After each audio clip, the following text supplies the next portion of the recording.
There's certain industries that feel digital marketing don't matter. So for example, I used to be in the logistics industry, and it's what makes the world go around. Without logistics, you don't have food on the table, you don't have Amazon, the things you buy, the car you drive. So really, that industry just keep going regardless of the economy. But think about it this way.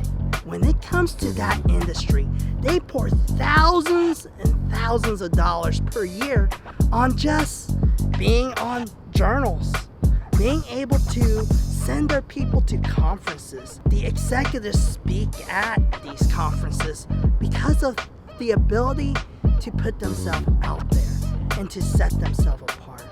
But today, you have the largest networking event ever. This is called social media. This is where the attention is today.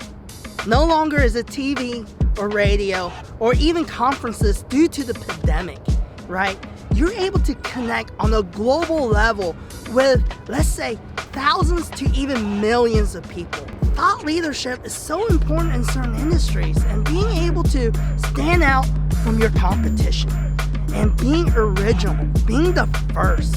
And I feel right now it's time for logistics, healthcare, these technology that are high tech but at the same time really behind in regards to marketing to really stand out.